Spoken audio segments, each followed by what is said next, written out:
नमस्कार, मैं सचिन कौशिक आप सबका एक बार फिर से स्वागत करता हूं द कौशिक शो के इस एपिसोड में। दोस्तों, हमारे मोदी जी चले गए हैं रूस की विजिट पे। अब ये रूस की विजिट बहुत ही अहम है क्योंकि अब मोदी गवर्नमेंट जो कि इस बार की 3.0 जो गवर्नमेंट आई है, इसमें ये पहली बायलैटरल जो उनकी विजिट हो रही है वो हो रही है रशिया में, रूस में। अब आप जानते ही हैं कि जो इंडिया के जो अलाइज है वो वेस्टर्न भी है एंड रशिया भी है। बेसिकली देखा जाए तो रशिया के पास जब से यूक्रेन और रशिया वॉर शुरू हुई है, रशिया के पास दो ही मित्र देश बचे हैं जो कि बड़े लेवल पे हैं।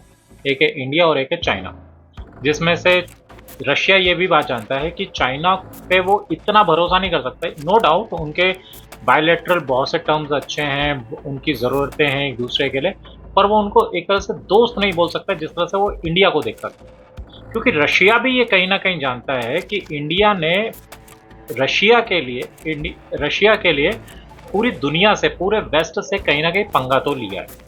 जैसा कि आपने देखा होगा कि इंडिया को जगह जगह क्रिटिसाइज करता आया है वेस्ट, जब से यूक्रेन और रशिया की वॉर शुरू हुई है, कि इंडिया रशिया से एनर्जी क्यों ले रहा है, तेल क्यों ले रहा है, ऑयल क्यों ले रहा है। हालांकि उस समय यूरोप भी ले रहा था, पर उसने क्रिटिसाइज करना था इंडिया को। और ये बात अमेरिका भी जानता था, पूरा वेस्ट जानता था कि यार जो इंडिया तेल ले रहा है उसी को रिफाइन करके वो लोग इंडिया से वो तेल ले रहे हैं ताकि उनके यहाँ की एनर्जी की जो ज़रूरत है वो पूरी हो सके। सर्दियों में बेसिकली उनके लोग ठंड से मर ना जाएं, जम ना जाएं, इसलिए उनको वो तेल की ज़रूरत थी। तो वो इंडिया रशिया से कच्चा तेल लेता था, उसको रिफाइन करके वेस्टर्न और अमेरिका देशों में भेज देता था। अब आपको क्या लगता है कि क्या पूरा यूरोप और पूरा अमेरिका ये सब बातें नहीं जानता था? जानता था, पर उसने ऐसा चलने क्यों दिया? इसलिए चलने दिया ताकि वहाँ के लोगों की ज़रूरतें भी पूरी हो जाएँ, जिसकी वजह से उनकी लाज भी बची रहे, और ये भी वो अपने लोगों को बोल सके, देखो वॉर की वजह से हमने रशिया से चीज़ें नहीं ली हैं। और वहीं पे वो इंडिया को क्लेम भी करते रहे, कंडेम करते रहे कि भैया आप क्यों ले रहे हो? जिसका जवाब इंडिया ने भली-भांति दिया कि भैया जहाँ से सस्ता पड़ेगा मेरे देशवासियों के लिए, मैं वहाँ से लूँगा। इस तरीके से 2 बातें इंडिया ने पूरी करी। एक तो अपने देश के लिए इकॉनमी मजबूत करी, क्योंकि भैया सस्ता तेल लिया और उसको कुछ पैसे में रिफाइन करके महँगे दरों पे दूसरे देशों को बेच दिया जिनकी ज़रूरतें पूरी। ये प्योर बिज़नेस। दूसरा, उसने ये दोस्ती निभाई कि जब उसका दोस्त, ऐसा दोस्त जिसने, जब इंडिया की मुसीबत आई थी, मैं उस समय की बात कर रहा हूँ जब रशिया नहीं होता था, यूएसएसआर होता था, तो उस समय रशिया ने, ये यूएसएसआर ने इंडिया का सपोर्ट दिया है। चाहे आप 1971 की वॉर देख लें, उस समय रशिया ने इंडिया का सपोर्ट करा, या जब इंडिया के पास फॉरेन एड इतनी नहीं होती थी तो रशिया बोलता था कि आपके पास जो भी अनाज या जो कुछ भी आप करते हैं वो आप हमें दीजिए, उसके बदले में हम आपको फॉरेन एड देंगे। तो इंडिया वो चीज़ें भूला नहीं है।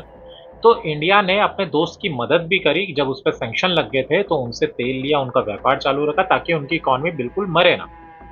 और वहीं पे अपना प्योर बिजनेस सेंस भी उसने यूज़ करा, जिसमें इंडिया की इकॉनमी भी बहुत तेज़ी से ग्रो करी।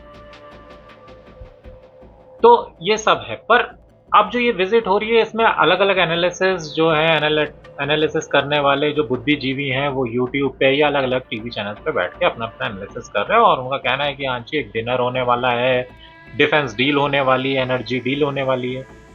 अब मैं इस विषय में अपना कुछ पॉइंट्स आपके सामने रखना चाहूँगा। देखिए, डिफेंस डील होने वाली है, एनर्जी डील होने वाली है, ये कोई नई बात थोड़ी, और इसके लिए कोई एनालिसिस करने की ज़रूरत भी नहीं है। कोई आज से हम डिफेंस डील कर रहे हैं क्या रशिया के साथ? रशिया के साथ हम बहुत समय से डिफेंस डील कर रहे हैं, कोई एनर्जी डील हम पहली बार कर रहे हैं? हम बहुत समय से एनर्जी डील कर रहे हैं। हाँ, ये बात है कि हम उसको बढ़ाएँगे, हम उसको दे, तो उसके लिए हमारे प्रधानमंत्री की विज़िट इतनी इम्पोर्टेंस नहीं रखती है। क्योंकि हमारे प्रधान, देखिए ऐसा कभी नहीं होता है कि देश का एक इतना बड़ा ओहदे पे बैठने, इतना बड़ा इम्पोर्टेंट व्यक्ति, देश का प्रधानमंत्री जाएगा और वहाँ पे पूरी डील करेगा। ये पूरी डील हो चुकी होती है, आपने जाके बस उनसे बातचीत करनी होती है और एक सिग्नेचर करने होता है। आप बेसिकली एक सिग्नेटरी के तौर पे जाते हैं, बाकी डील सारी सब लोग कर चुके होते हैं।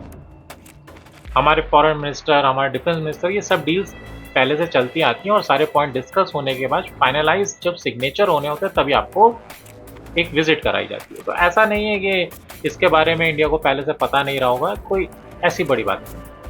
मेरे को क्या लगता है, मेरे को लगता है बेसिकली मोदी जी जा रहे हैं 3 विषय पर। पहला विषय ये है कि आप देख रहे होंगे कि जो वेस्टर्न, और जब मैं वेस्ट की बात करता हूँ तो मैं यूरोप और अमेरिका इन सब की बात करता हूँ। आप देख रहे होंगे कहीं न कहीं दुनिया में ये मैसेज जा रहा है कि इंडिया जो है वो वेस्टर्न खेमे में जा रहा है, और कहीं न कहीं वेस्टर्न खेमा जो है वो पूरा ज़ोर लगा रहा है इंडिया को अपनी तरफ करने के लिए। अब ऐसा क्यों हो रहा है? क्या ऐसा बिज़नेस सेंस क्या पहले नहीं था? पहले क्या हमारे देश की आबादी नहीं थी, या फिर हमारे देश की इकोनॉमी नहीं थी? सब कुछ था। ये बात और है कि मोदी जी के आने के बाद उसमें स्टेरॉइड्स लग गए।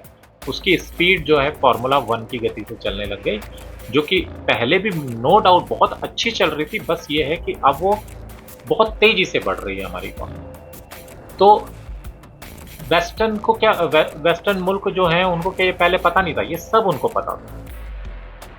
ये सब इसलिए किया जा रहा है ताकि आप देखिए, वेस्ट के बेसिकली वो 2 लोगों के खिलाफ, 2 देशों के खिलाफ है। एक है रशिया, दूसरा है चाइना। अब चाइना को टक्कर देने के लिए उनको इंडिया की ज़रूरत है, इसलिए वो सपोर्ट कर रहे हैं। पर अगर वो इंडिया को अपनी तरफ भी ले आते हैं, तो कहीं न कहीं वो रशिया से भी इंडिया को दूर कर देते हैं।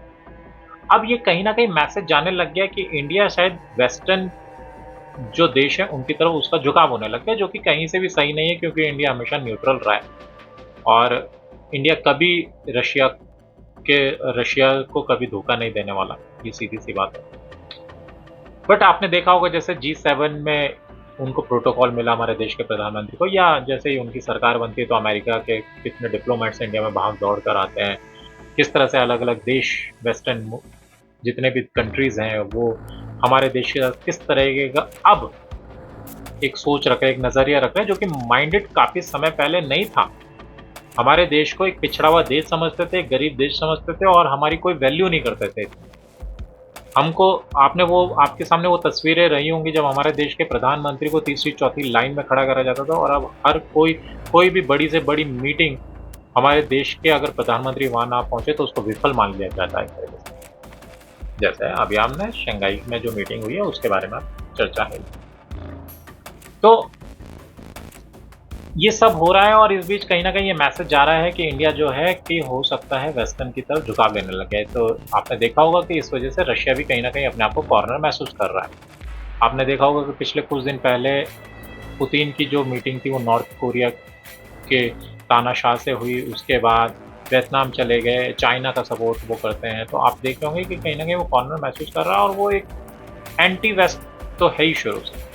तो मेरे को लगता है मोदी जी एक मैसेज लेके गए हैं कि यार आप थोड़ा-सा न्यूट्रल हो जाओ, और आपको इस तरह के चीज़ों में फँसने की ज़रूरत नहीं है। आप इंडिया पे भरोसा करो, और इंडिया आज भी आपके साथ है, आपकी दोस्ती के साथ है, और आपसे दोस्ती निभाएगा।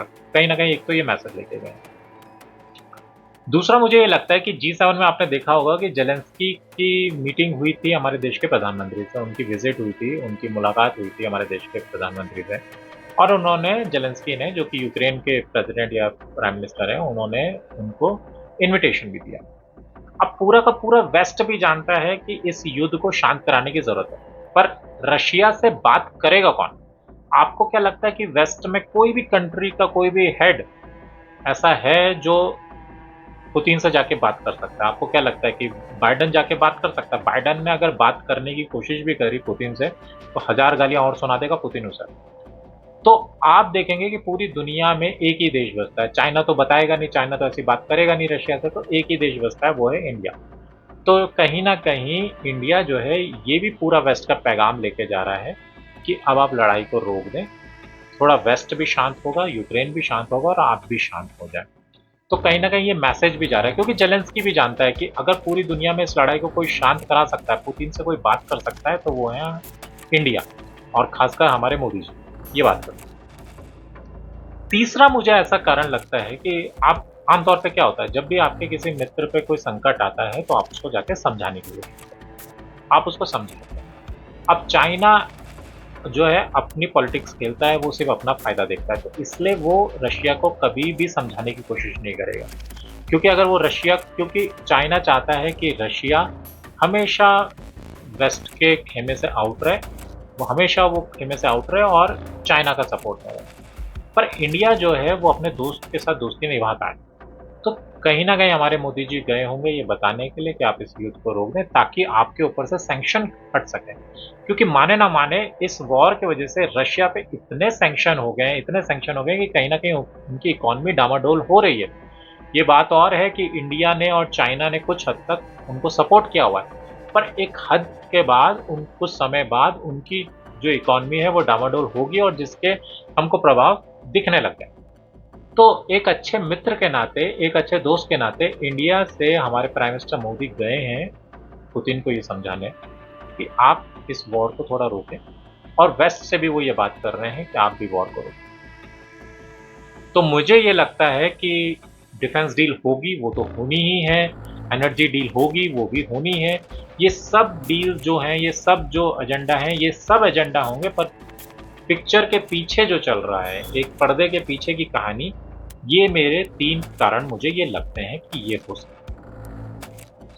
आशा है आपको मेरी वीडियो से कुछ जानने को मिला होगा, कुछ सीखने को मिला होगा और अगर आपको मेरा ये एनालिसिस सही लगा है तो इसको शेयर कीजिए, चैनल को सब्सक्राइब कीजिए, कमेंट कीजिए और आपके जानने वाले, आपके रिश्तेदारों और आपके दोस्तों तक मेरी ये वीडियो पहुँचाइए। मैं मिलता हूँ आपसे अगले वीडियो में, तब तक के लिए जय हिंद।